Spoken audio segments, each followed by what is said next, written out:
हाँ जी दोस्तों, welcome back. My name is Neeraj Sharma and you watching just crime case. आज इस केस के बारे में मैं आपसे बात करने वाला हूं। वो एक ऐसा केस है जिसमें एक पिता अपनी बेटी के साथ पूरे 3000 बार रेप करता है। यानी 24 सालों में वो अपनी बेटी के साथ 3000 दफा रेप करता है। उसकी बेटी को उसी से पूरे 7 बच्चे भी होते हैं। इस बात को इमेजिन करके भी हमें बहुत ज़्यादा घिनौना लगता है, but this is definitely truth.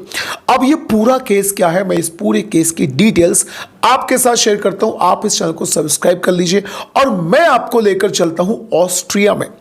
Austria में एक जगह है जिसका नाम है एम्स्टन लोवर, और उसी एम्स्टन लोवर नाम की जगह पर जोसेफ फ्रिट्जल नाम का एक व्यक्ति रहा करता था। जोसेफ फ्रिट्जल अपनी फैमिली के साथ ही रहा करता था। उसकी फैमिली में एक लड़की थी जिसका नाम था एलिजाबेथ फ्रिट्जल। जोसेफ फ्रिट्जल पेशे से एक इंजीनियर था और उसके घर में काम चल रहा था।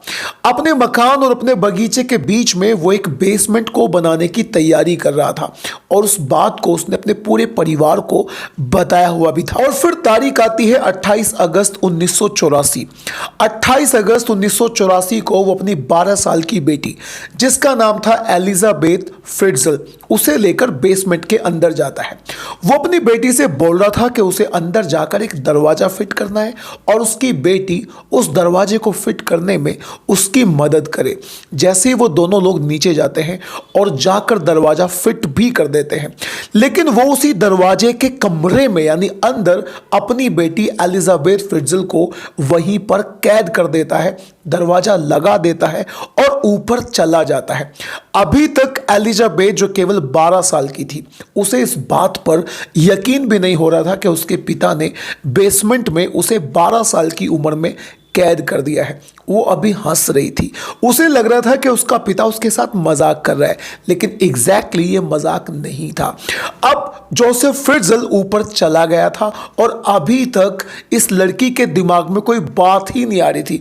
उसे केवल ये लग रहा था कि उसका पिता बहुत जल्दी नीचे आएगा और दरवाजा खोलकर उसे वहां से बाहर निकालकर लेकर चला जाएगा। जोसेफ फ्रिट्जल ने बाहर जाने के बाद अपनी सोसाइटी में एक कहानी बनाई। उसने कहानी बनाई कि उसकी बेटी एलिजाबेथ फ्रिट्जल जो 12 साल की है, वो इस घर को छोड़कर जा चुकी है। और उसके पीछे का जो कारण उसने बताया, वो बताया कि वो एक धार्मिक संगठन को ज्वाइन करने के लिए यहां से जा चुकी है। अब उसका और उसकी बेटी का उससे कोई भी कनेक्शन नहीं है और फ्यूचर में उसकी बेटी ने कहा है कि वो उसके परिवार की शक्ल तक देखना नहीं चाहती और वो सोसाइटी के लोगों से बोलता है कि उसे दुख है, लेकिन वो भी अपनी बेटी की शक्ल अब फ्यूचर में नहीं देखना चाहता। बाकायदा वो एक दिन नीचे जाकर बेसमेंट में जाकर अपनी बेटी से इन सारी बातों को एक खत पर, एक लेटर पर लिखवा भी लेता है और उसके साइन भी करवा लेता है और फिर अपने पड़ोसियों को विश्वास दिलाने के लिए वो उस चिट्ठी को दिखाता भी है कि देखो मेरी बेटी ने ये चिट्ठी लिखी है, अब वो जा चुकी है and she will never come back. और फिर दोस्तों एक दिन वो बेसमेंट में नीचे जाता है, उसके हाथ में शराब का एक गिलास था और अब वो दरवाजा खोलकर अपनी बेटी के पास जाता है। उसकी बेटी उसे देखकर रोने लगती है, लेकिन वो उसके साथ छेड़खानी करना शुरू करता है। एक एक करके वो उसके बदन से कपड़े निकालना शुरू करता है। अभी तक एलिजाबेथ फ्रिट्जल को यह समझ में नहीं आ रहा था कि उसके साथ क्या होने वाला है और उस रात वो उसके साथ रेप करता है। एलिजाबेथ फ्रिट्जल की उम्र केवल 12 साल थी और उसकी समझ में नहीं आया था कि उसके साथ उसके सगे पिता ने यह क्या कर दिया। और दोस्तों अगले 24 सालों तक उसके साथ यही काम होता रहा। एलिजाबेथ फ्रिट्जल को जब भी कभी उसके मन में आता था वो उसका बलात्कार करता था, उसके पास जाता था और कभी कभी तो ऐसा होता था कि एक दिन में वो उसके साथ 4-4, 5-5 दफा भी रेप किया करता था। 24 सालों में उसके साथ कम से कम 3000 बार रेप किया जाता है और 1988 में उस लड़की को पहला बच्चा होता है और देखते ही देखते फिर वो 24 सालों में पूरे 7 बच्चों को जन्म देती है। उसके एक बच्चे की डेथ भी हो जाती है। जोसेफ फ्रिट्जल उस बच्चे को ले जाकर अपने आप दफना देता है। वो कानो कान किसी को खबर भी नहीं होने देता। और जब भी कभी एलिजाबेथ इस बात का अपोज किया करती थी, वो अपने पिता से मना किया करती थी कि तुम मेरे साथ ऐसी हरकत मत करो, तो उसके बच्चे जो थे, एलिजाबेथ के जो बच्चे थे, वो उसके बच्चों को इलेक्ट्रिक शॉक दिया करता था। और कभी कभी खुद एलिजाबेथ को भी वो इलेक्ट्रिक शॉक दिया करता था। वो उसे बहुत ज़्यादा तड़पाकर रखा करता था। खाना भी उसे नीचे मिलता था और उसे किसी भी अंदाज में उस बेसमेंट से बाहर निकलने की इजाज़त नहीं थी।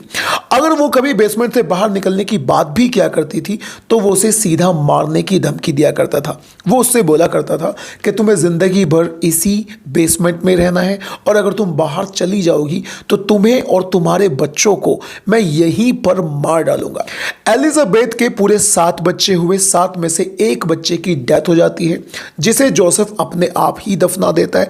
3 बच्चों को जोसेफ अपने आप पालता है और 3 बच्चों को बेसमेंट में एलिजाबेथ फ्रिट्जल अपने आप ही पालती है। और जब सोसाइटी के लोग जोसेफ से पूछते हैं कि उसके पास वो 3 बच्चे कहां से आए, तो वो लोगों से बहाना मारता है, लोगों से बोलता है कि वो 3 बच्चे उसके घर के सामने कोई छोड़कर चला गया। अब उसकी ड्यूटी बनती है उन बच्चों को पालना, क्योंकि वो बच्चे अनाथ हैं। और लोगों ने, सोसाइटी के लोगों ने उसकी इस बात पर यकीन भी कर लिया। पूरे 24 साल तक अपनी सगी बेटी के साथ रेप करता रहा और किसी को कानो कान खबर भी नहीं हुई, क्योंकि उसने सोसाइटी को और अपने बाकी रिश्तेदारों को भी इसी अंदाज का यकीन दिलाया हुआ था। यानी उसने उसके हाथ की लिखी हुई चिट्ठी तक भी बहुत सारे लोगों को, रिश्तेदारों को और पड़ोसियों को दिखाई हुई थी, जो उसने एलिजाबेथ से लिखवाई थी। शायद इस बात का किसी को पता भी नहीं चलता, लेकिन फिर 2008 में एलिजाबेथ की बड़ी बेटी, जिसकी उम्र थी पूरे 19 साल, अचानक से उसकी तबीयत खराब हो जाती है। उसकी तबीयत खराब होने के बाद जोसेफ उसे हॉस्पिटल लेकर जाता है।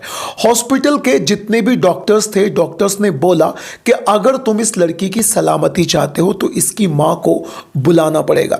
शुरुआत में जोसेफ इस बात को पूरे अंदाज में टालता रहा, यानी वो नहीं चाहता था कि किसी भी अंदाज में एलिजाबेथ के बच्चे या एलिजाबेथ के बारे में दुनिया को पता चले। लेकिन फाइनली उसे एलिजाबेथ को बेसमेंट में से निकालना पड़ा। बेसमेंट में से निकालने के बाद जब वो एलिजाबेथ को हॉस्पिटल लेकर जा रहा था तो कई लोगों ने उसको देखा और उससे पूछा भी कि तुमने तो कहा था कि तुम्हारी बेटी एक संगठन को ज्वाइन करने के लिए जा चुकी है, फिर ये कैसे वापस आ गई। इस बात के जवाब में वो लोगों से बोलता है कि उसकी बेटी अब वापस आ चुकी है और अब वो अपनी इस बेटी को स्वीकार करने के लिए पूरी तरह से तैयार है।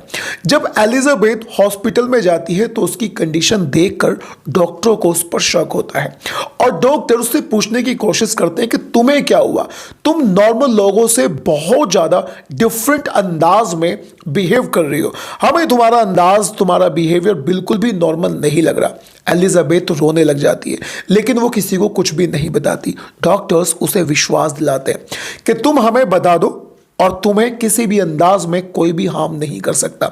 और वो तुरंत थाने में, पुलिस स्टेशन में फ़ोन कर देते हैं। पुलिस भी वहाँ पर आती है। पुलिस एलिजाबेथ से बातचीत करती है और ये सारी घटना एलिजाबेथ पुलिस वालों को बता देती है, जिसे सुनने के बाद ऑस्ट्रिया में जितने भी लोग थे, सोशल मीडिया के माध्यम से या फिर कैसे भी टीवी के माध्यम से या फिर अखबारों के माध्यम से जब लोगों को पता चला तो उनकी आंखें फट गई। उन्हें यकीन नहीं हुआ कि एक पिता अपनी बेटी के साथ आखिर ऐसा कैसे कर सकता है। एलिजाबेथ ने हॉस्पिटल और पुलिस वालों को बताया कि 24 सालों में पहली बार उसने सूरज की रोशनी देखी है। अब दोस्तों पुलिस वाले सीधे जोसेफ फ्रिट्जल को अरेस्ट कर लेते हैं और उसे सलाखों में डाल देते हैं। हालांकि अब वो जेल से बाहर भी आ चुका है। अगर बात करें एलिजाबेथ और उसके बच्चों के बारे में तो 2009 आते आते उसके बच्चे बड़े हो चुके थे।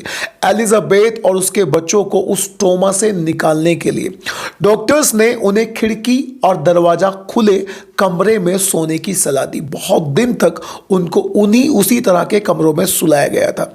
एलिजाबेथ अपने पिता को छोड़कर अब वहां से जा चुकी थी। 2009 में उसे थॉमस वेगनर नाम के एक व्यक्ति से प्यार हो गया था और उसके साथ वो ऑस्ट्रिया के ही एक गुमनाम शहर कह लीजिए या फिर आप कहो गांव, जो स्टडी मैंने करी है उसमें गांव लिखा हुआ था, तो एक गुमनाम गांव में जाकर अपनी जिंदगी गुजार रही है। इस केस के बारे में, इस तरह के सभी केसेस के बारे में आपकी क्या राय है?